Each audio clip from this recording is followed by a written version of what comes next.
Dubai உள்ளிட்ட மத்திய கிழக்கு நாடுகளில் தலைமறைவாகியுள்ள இலங்கையைச் சேர்ந்த பாதாள உலக குழுவினர் பலர் கைது செய்யப்பட்டுள்ளதாக ஸ்ரீலங்கா காவல்துறையினர் தெரிவித்துள்ளனர். இவ்வாறு கைது செய்யப்பட்ட இலங்கை குற்றவாளிகளை நாட்டுக்கு அழைத்து வருவதற்கு தேவையான நடவடிக்கைகள் எடுக்கப்பட்டு வருவதாக காவல்துறை வட்டாரங்கள் தெரிவிக்கின்றன. இலங்கையில் இடம்பெறும் பெரும்பாலான குற்ற செயல்கள் துபாய் உள்ளிட்ட மத்திய கிழக்கு நாடுகளில் பதுங்கியிருக்கும் பாதாள உலக குழுவினரால் வழிநடத்தப்படுவதாக ஸ்ரீலங்கா காவல்துறையினர் கண்டறிந்துள்ளனர். அவர்கள் ஈரானில் உள்ள போதைப்பொருள் கடத்தல்காரர்களுடன் நேரடி தொடர்புகளை பேணி இலங்கைக்கு போதைப் பொருட்களை அனுப்பி வைப்பது கடந்த காலங்களில் மேற்கொள்ளப்பட்ட சோதனைகளின் போது தெரிய வந்துள்ளது.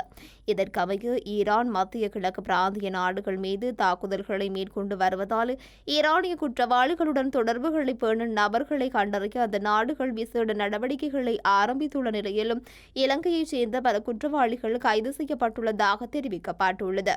கைது செய்யப்பட்டவர்களில் படுவத்தை சாமர மோதிர நிபுணர் பரவி சுதா உள்ளிட்ட பல முக்கிய குற்றவாளிகள் இருப்பதாக தகவல்கள் வெளியாகியுள்ள போதிலும் அவை இதுவரை உத்தியோகபூர்வமாக உறுதிப்படுத்தவில்லை. இதுகுறித்து தமக்கு உத்தியோகபூர்வமாக அறிவிக்குமாறு ஸ்ரீலங்கா காவல்துறையினர் மத்திய கிழக்கு நாடுகளிடம் கோரிக்கை முன்வைத்துள்ளனர்.